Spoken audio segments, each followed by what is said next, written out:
Hi, I'm Lisa Fletcher, and you're in the stream. Today, demanding all political meetings be live streamed online. It's one of the requests of an internet-birthed party that is reshaping Italy's government. But are they really as transparent as they seem?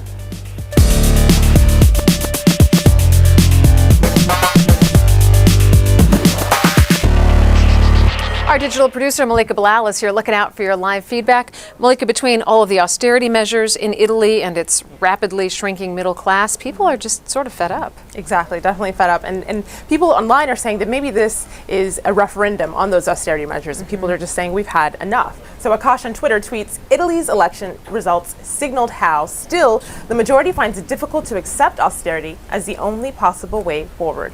Now, for those of you at home, we want to hear from you as well. So join the conversation by using the hashtag AJStream. And joining us on set is Michael Callengart. He is a visiting scholar at the Brookings Institute Center on the U.S. and Europe. Michael, welcome to the stream. Thank you very much. Remember, you can participate in the conversation in a number of different ways. If you want to use more than 140 characters, just go to facebook.com/AJStream and like us. Now, here are some of the hashtags that we've been keeping an eye on.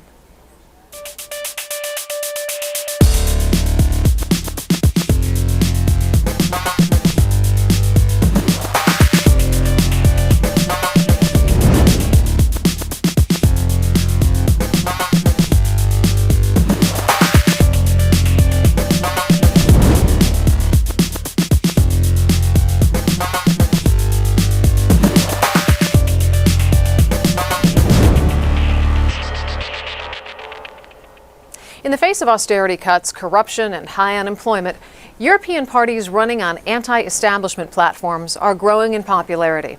In Italy, the fledgling Five-Star Movement has shaken up the country's politics.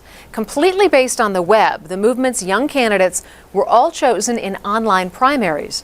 Running on a platform of anti-corruption, free access to the internet, and direct participation by the public, they've become the largest single party to be voted into parliament.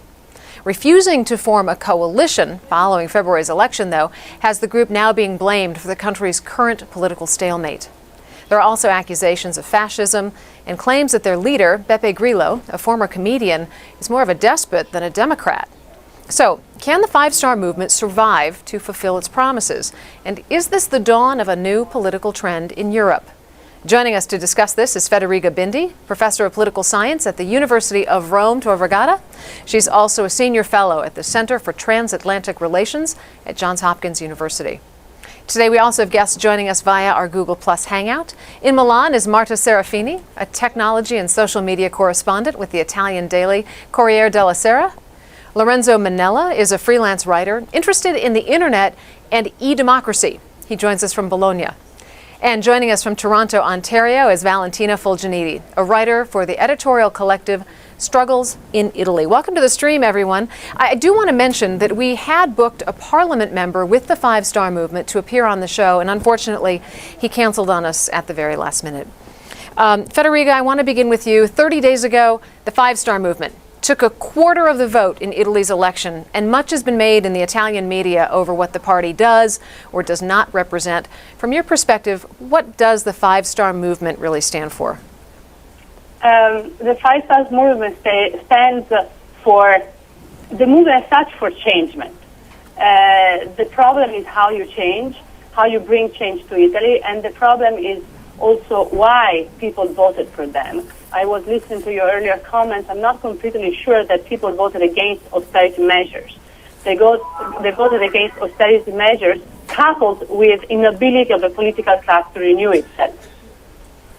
I see. Michael, talk a little bit about just the general political climate in Italy right now.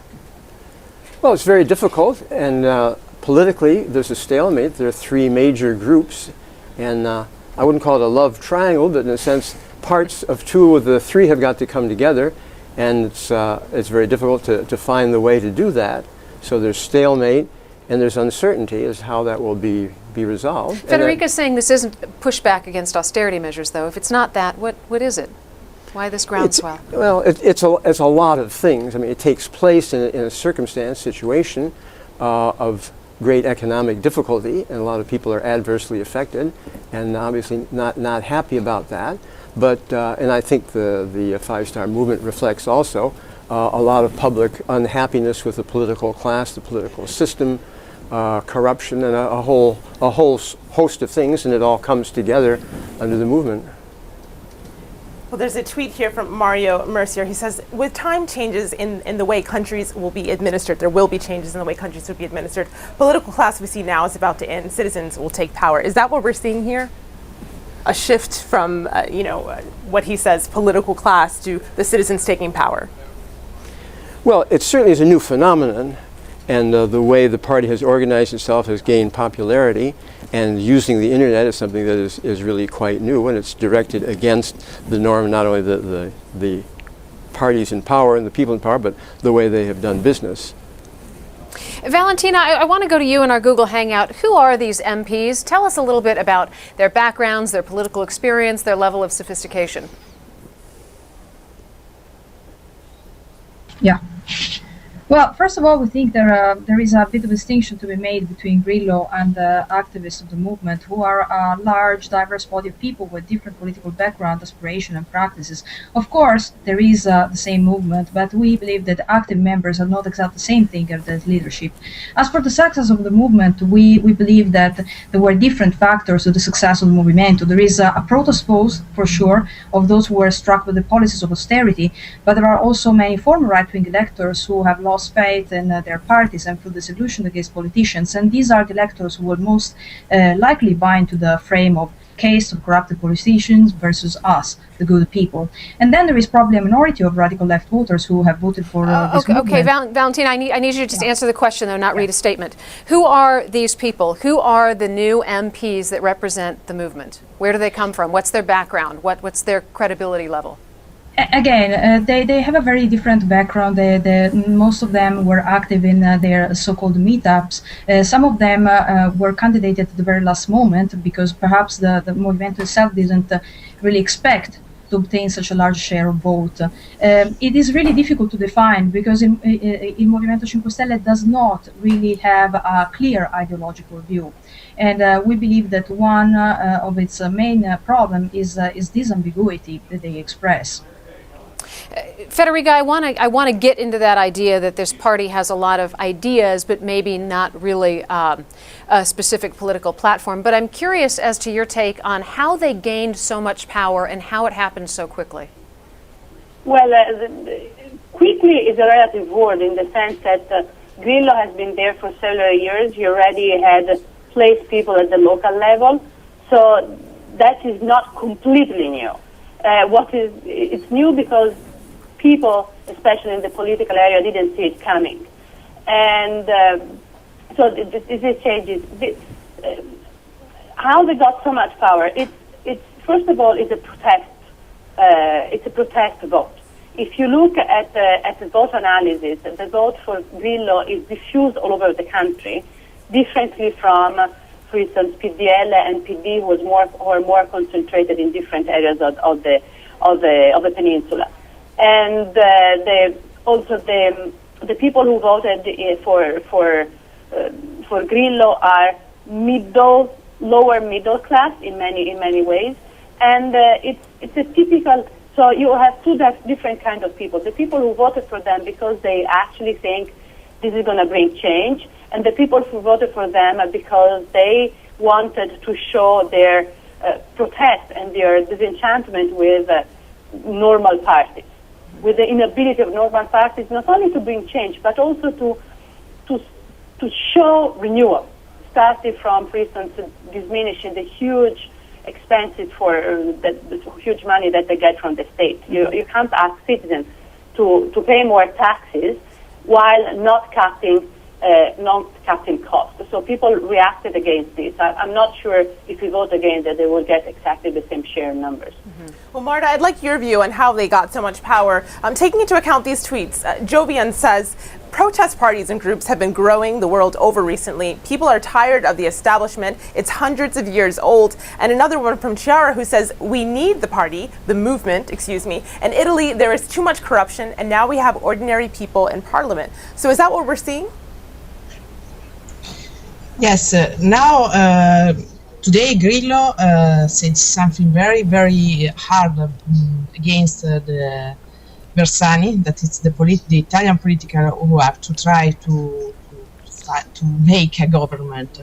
And the type of language now is very aggressive, is very based on to understand the problems that people here in Italy have. But sometimes we see that the language that Grillo used is the same that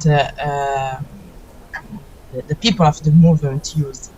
And this is typical because we can see that in Italy now a lot of people want to hear this, and so it's easy to say to people what to want to hear. Yeah. Okay, I'm sorry to cut you off, Michael. I want to bring you in here, though, because Valentina brought up a few minutes ago that there's an ambiguity to this party.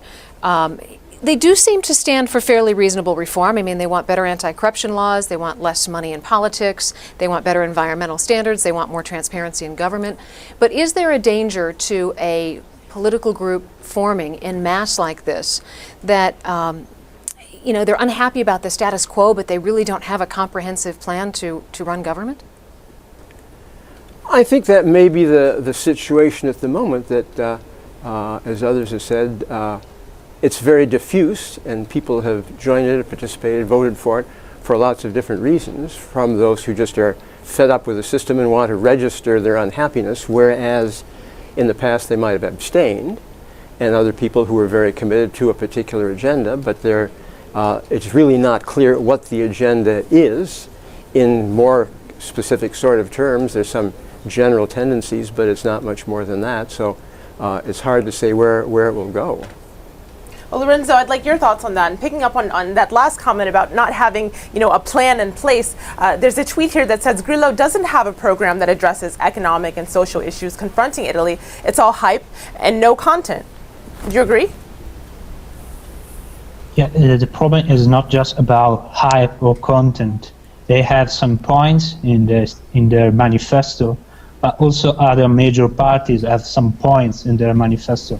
The problem is that they just refuse to be into a coalition with the PD, the leading party in Italy. So now they don't have numbers for leading a government. That's the problem. They are refusing to stay inside the government, but they are also suggesting to make a government with Movimento 5 Stelle. The problem is that to make a government with Movimento 5 Stelle, they need votes inside the parliament, and those votes came from the PD, from the PDL. So the real problem is that nowadays we are blocked. The only way to get the power with just the Movimento 5 Stelle is to go back to elections, to make another election day, maybe in 1 or 2 months, we don't know exactly. But actually the hype is about numbers, not just programs. Michael, Grillo and the Five Star Movement have been in mainstream Italy media and in other political parties in Italy called fascists. Is there any validity to that? I mean, he's often been referenced as the next Mussolini. I'm not the best person to make a judgment on that. It strikes me as being pretty far-fetched. There's a lot of use of the term fascism in Italy to denote lots of things, and obviously it's a pejorative and a good one to throw at your enemies, but very hard to say. I mean, the whole thing is something that is being developed, is evolving at the present time under our eyes, and what directions it will take and how it will work. Federica, what's your take on that? And by the way, we've had to get Federica on the phone. We lost her on Skype. But on these accusations that he is promoting a fascist agenda, that this is a guy who claims he wants democracy but then doesn't have total transparency for himself, that rids his website of any dissenting views, he doesn't tolerate dissent. What do you make of all of this? Well, actually, what you said is just right. And, I would suspect that the MP who refused at last minute to talk on this show actually confirms that. What strikes me, if you read Antonio Gramsci's diary, when he writes about the first Mussolini, and you don't know is Antonio Gramsci writing in the 1930s, and you read it, you think it's someone writing about Grillo. And so I do think that is dangerous. The current electoral law also helps him in doing so, because as it is today, if you want to run for parliament, you need the leader to put you in the electoral list in a position where you can be elected. So that gives him a tight control over his MPs. So if you want to change, the things, the first thing we have to change electoral law. I don't agree with the person who spoke before on the fact that Italy needs to go on a vote in 2 months' time. I think that there is a need for responsibility and a need for PD, PDL and Monti to join forces together, just like they did during the last 14 months supporting the Monti's government. There is a time where political forces need to put their differences behind and work for the good of the country. Then a vote can be taken away, but maybe in 1 year's time. Sorry to interrupt you there, but Tom Rizzo here disagrees with one part of what you said. He says, for supposedly power-hungry fascists, Grillo didn't even stand for a seat in parliament. He turned down 40 million euros in public financing, and M5S has a 2-term limit policy. What a novel and dangerous way to seek power. So he's going against that comparison to Mussolini. But Lorenzo, you told our producers before the show that it's less Mussolini and more of a resemblance to Berlusconi. Could you explain? Yeah, okay. We are making a comparison between Mussolini and everybody who acts like a dictator or who has a lot of power in his hands. But I think that in this case it is not correct, because Mussolini take the power with the force, with an army. It's quite different. This is elections. And what I was saying before is that Movimento 5 Stelle is looking for a government by itself. So that's their declarations. And you cannot say it's like a dictatorship, because in fact they ran for elections. The elections were right. There were no problems with it. You can, of course, make you can take some points on how they behave on the web, on the social media, and how they speak, and how they put some barrier between who are the activists and who sits in the parliament. That's the point. We are thinking about Grillo as the one who is leading the party. Is true, because the party is Grillo, and Grillo is the party. But in fact, people sitting, the Movimento 5 Stelle deputies and senators sitting in the parliament, they are free of doing what they want. If they want to support a government, they can do that. They can do that with a secret vote, as they did with the election of the president of the Senate, Pietro Grasso. He was elected also thanks to votes of Movimento 5 Stelle. They were not supposed to do that, and in fact they had a problem inside Movimento 5 Stelle, because they decided before not to vote, but some of them voted, and they declared that. So it's not a dictatorship at all.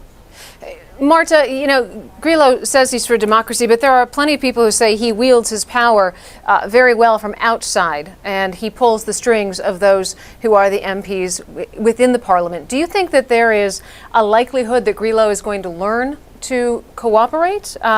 They seem, and he seems, a bit like an isolationist. Now he seems to don't want to collaborate with anybody. Perhaps because you know very well that here now it's better for him to collaborate with the other parties, because other parties now have to avoid a lot of problems. But is he showing signs of being willing to collaborate? Because this gridlock, I mean, it weighs in the balance of his party. No, if you're talking about Grillo, no. Grillo don't want to cooperate with anybody. If you talk about five-star movement, yes, there is somebody inside the movement that want to collaborate, but it's very difficult for them, because Grillo now have a very big control on the movement, and this is because people inside the movement arrived in parliament only because Grillo helped them to arrive in parliament, because Grillo is somebody that Italian people know, and Italian people vote only for who they know. If they don't know somebody, they don't vote him. And so Okay, thank you. I'm going to pause you on that. Michael, neither two of the main parties have control in the upper house right now. How is that affecting Italy's overall stability?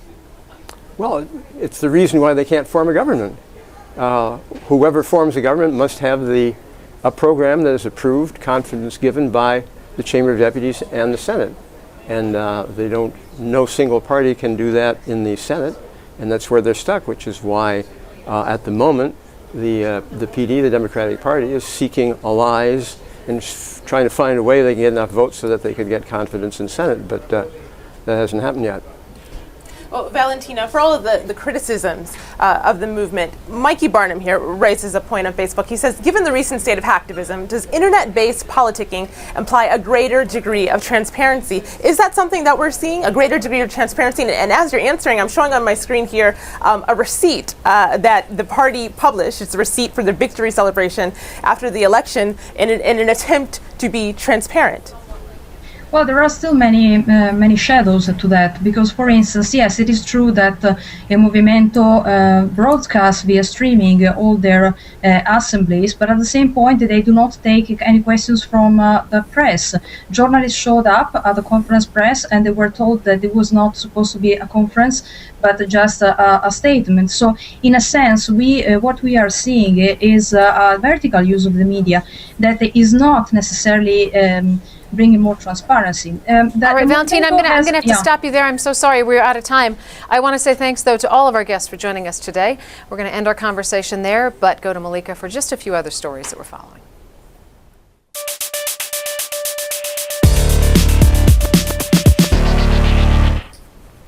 Have you ever struggled to find something online? Well, the Swedish have a word for it, ogooglebar, or ungoogleable. It describes something that cannot be found on a search engine. Google, however, wasn't very keen on the wordplay and asked the Swedish Language Council to change its definition. The council declined to amend the meaning of the word and chose to drop the term entirely from its annual list of new Swedish terms. In a statement, the council said, "We're removing the word today and stating our displeasure with Google's attempt to control the language." Next up, in Japan, anime fandom is reaching new heights with a meme inspired by the manga classic Dragon Ball Z. Schoolgirls have been reenacting fight scenes from the popular animation series and sharing them on Twitter. The best of the images, compiled by gaming blog Kotaku, are complete with signature martial arts moves and come right in time for the first Dragon Ball Z film in 17 years, slated for release later this month. Our last lead comes from the US, where equal signs like this are making the rounds of Facebook profile pictures. They coincide with hearings on legalizing same-sex marriage that kicked off at the Supreme Court Tuesday. As thousands post the equal signs in support of marriage equality, activists against it are posting symbols of their own and forming Facebook groups critiquing what they call mainstream gay and lesbian politics. You can find more on that debate on our website at stream.aljazeera.com. Lisa? All right, on Thursday's program, do you find certain foods addictive and irresistible? New York Times reporter and author of Salt, Sugar, Fat, How the Food Giants Hooked Us, Michael Moss, is going to be in the stream to explain why. You're not going to want to miss that show. And until then, we'll see you online.